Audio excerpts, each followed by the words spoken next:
This is the most affordable color film. Less than $5 for 36 exposures, and it looks better than Portra. But Kodak doesn't want you to buy it. Even if you can get your hands on it, it doesn't fit in a normal camera. No lab will develop it for you, and you can't use it in daylight. But I don't listen to nobody. So, this is how I shoot 500T. But first, let's take a minute to thank today's sponsor, me! Hello, Internet, I'm me, Nick LoPresti. And I don't know about you, but I can't go a day without me. Wake up in the morning, me. Go to bed at night, me. Every waking moment of every living day, I'm trapped behind this mask in this empty shell with this squishy thing between these ears that spent 35 years deluding itself that this is me. And I have merch now! Wah, wah, wah, wah. So now you can have a little piece of me! Support the channel by buying cool stuff like this Super XX black and white motion picture film that expired in 1952. Or this trash can shaped film holder. Put your trash can bangers where they belong. In the trash. And we've got stickers like Portra 400 and Ecta Homeless and HB5 Sus. All stickers offer free shipping. So come on, Jack. Go to madebylopro.com and use promo code LOPRO for 10% off your first purchase. Shoot more, think less, buy my stuff! LoPresti Productions LLC is not responsible for the overabundance of happiness resulting from any and all merchandise sold. Side effects may include uncontrollable exuberance, sporadically weeping for joy, resolving deep-seated emotional trauma, reconnecting with your estranged father, forgiving your mother for that thing she did, finding the confidence to start believing in yourself, feeling comfortable in your own skin, finally forming a low-volume yacht rock power trio with your best friends from high school like you always talked about, spontaneous bleeding from the anus and other orifices, and rediscovering the ability to enjoy the little things in life. Now back to your regularly scheduled brain rot. Released in 2007 when my hair looked like this, Kodak Vision 3 500T is Kodak's fastest motion picture film. That means people use it to film movies. Wait, I thought you said people couldn't buy it. That's right. I mean, until recently, you could call up Kodak directly and order yourself 400 feet of this stuff for $316.56. And with a 36 exposure roll measuring 64.5 inches, 400 feet will get you about 74 rolls, which comes out to a little over $4.25 per roll, which is, pretty good. But like I said, looks like it was too good to be true. All of a sudden, our boys in Rochester won't sell this stuff to plebs like you and me. Nowadays, they reserve this stuff for the globalist cabal of Hollywood elite lizard people. Like Christopher Nolan, who used it on Oppenheimer, or Robert Eggers with Nosferatu. And now that you gotta be a pretentious cinematographer to buy this stuff, your best bet is finding a respooler that's still offering it for sale. Before it's all gone. FOMO! Gas attack! Anyway, I was lucky enough to buy some in bulk before Kodak decided that they hate photographers. But how am I gonna fit this in this? Well, you best be lifting, brother, cause it's time for bulk loading! Bulk loading is when you take a big ol' length of film and piece by piece cut it down to fit in a normal 35mm canister. But unless you got a darkroom, you're gonna need one of these things. These are bulk loaders, or daylight loaders, because you can put your big ol' length of film in here, then tape it to a reusable can, or tape it to the leftover film sticking out of a spent can. Close the latch and you can crank up a new roll without having to turn off the lights. Ah! Look at all this film. Nobody tells me what to do. Bing bong, go fuck yourself, Kodak. Now you can just load her up and shoot her like any regular 35mm film. Wait! According to Reddit pages, of which I moderate, you must filter your tungsten-based film stocks for proper color balance in daylight. Yes. Okay, so it's called 500T. T is for tungsten, because the film is made for shooting under warm, artificial tungsten light, just like CineStill's 800T, which, by the way, is literally the same thing. CineStill just buys like a bajillion feet of 500T, washes off all the Kodak cooties, more on that later, and sells it for like a 1,000,000,000% markup. Anyway, tungsten schmungsten. Here's some shots we took down in our creek bed in daylight. And here's some shots I took in Big Bend National Park in daylight. Hello from the South Room. Here's some shots from a Renaissance festival, again in daylight.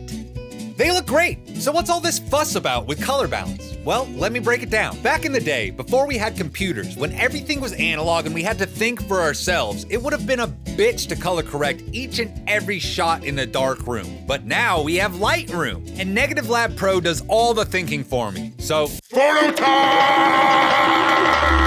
time! It's not a big deal anymore. I mean, all these images are unedited scans, straight out of Negative Lab Pro with the default conversion settings. By the way, if you want to know how I scan my film, check out my last episode where I show how I camera scan with my Sony a7 III and the Essential Film Holder. Essential! The Essential Film Holder is the best, most value-packed, and affordably priced film holder on the planet. It works perfectly for 35mm and medium format, all for just $83, shipping included. Affiliate link below. No more ads! How fix color before computer? Well, it's pretty easy. You just use one of these. This is an 85B warming filter. It's designed to make tungsten films look normal under daylight. To better illustrate the difference it makes, I took 3 exposures of the same scene and used the same conversion software settings on each one to eliminate any computer tomfoolery. Here's the scene lit with tungsten light at 3200 Kelvin without the filter. Now, still with no filter, here's the same scene lit with 5600 Kelvin daylight. A lot cooler, right? Okay,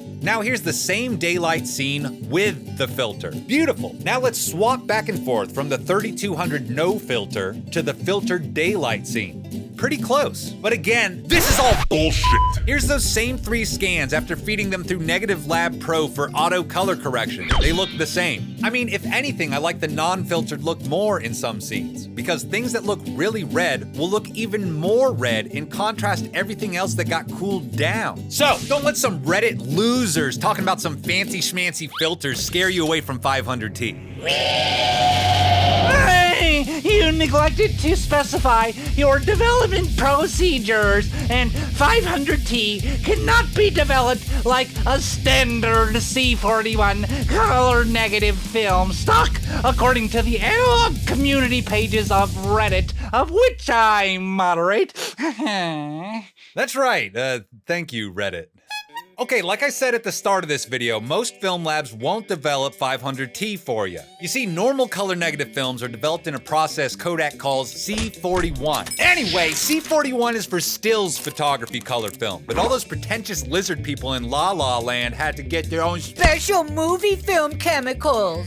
And now we have ECN-2. Wow. That's the chemical process that Kodak invented specifically for developing their motion picture films, like 500T. Look, there's tons of sciencey stuff that differentiates C41 from ECN-2, but I'm a YouTuber. if you want to know that stuff, just like Go to college or something. But the main difference and the biggest reason why your mom and pop film shop can't handle motion picture films is because Kodak adds an extra layer to the film, and it's kind of gross. I'm talking about Remjet. Remjet! That's this black stuff. Remjet is a thin layer of carbon particles coating the film to reduce static, prevent stray light from fogging the film, and its most controversial feature, it has Anti-halation properties. Here's a halation. It's this distinctive dramatic highlight bloom around high contrast areas in an image. When light passes through the film, it bounces off the back of the camera's insides, re-enters the film, and creates these halations. But Remjet stops that. Gas station halations are every analog photographer's wet dream, and halations are the calling card of CineStill 800T. Like I said, 800T is 500T. They just buy it, wash the Remjet off, re-spool it, and act like they invented something. But I don't blame them. It's the American way. Capitalism! So, Remjet. It's black, it's gross, and analog hipsters hate it. Not very inclusive of you. But what's the big deal? Why can't your local film lab handle this skibbity riz? Well, They're just lazy. you see, you can develop ECN-2 films in C41. You just need to get rid of that Remjet first. And how do you do that? Simple. Baking soda. I just take a heaping tablespoon of baking soda, dissolve it in some hot water, pour it on the film, and vigorously shake it for like 3 minutes. And look at all the nasty stuff that comes out. That's the Remjet. Then you just fill up the tank with warm water and pour it out again and again until it looks clear. Now you can treat your fancy movie film like any normal C41 color negative film. After the developer and the Blix, Photo time! oh wait, what the fuck is that? Nice try. You can't get rid of me that easily.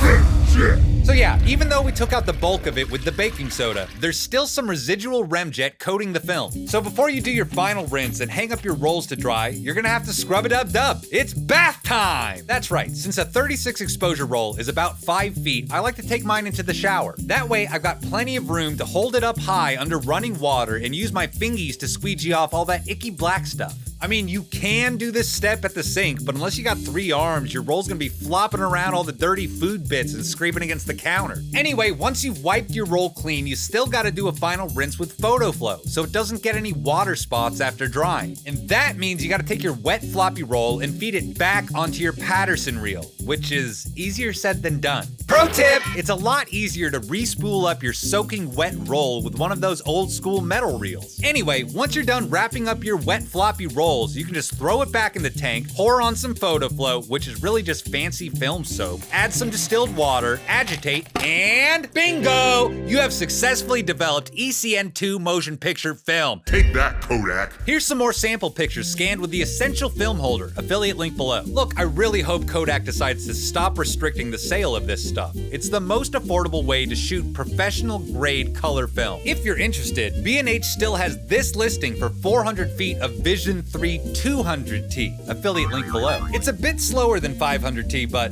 beggars can't be choosers. Anyway, thank you, Internet. I'm Nick. Thank you guys so much. Please, please, please like, subscribe, leave a comment, ring all the bells. My website's live. Go there now. 10% off. Promo code LoPro. Go buy my stickers. Go buy the trash can banger cans. Buy the Super XX. If you're still here, say bing bong down in the chat. Sarah, anything to add? Buy some stickers. Go buy my stickers, guys. Bye-bye.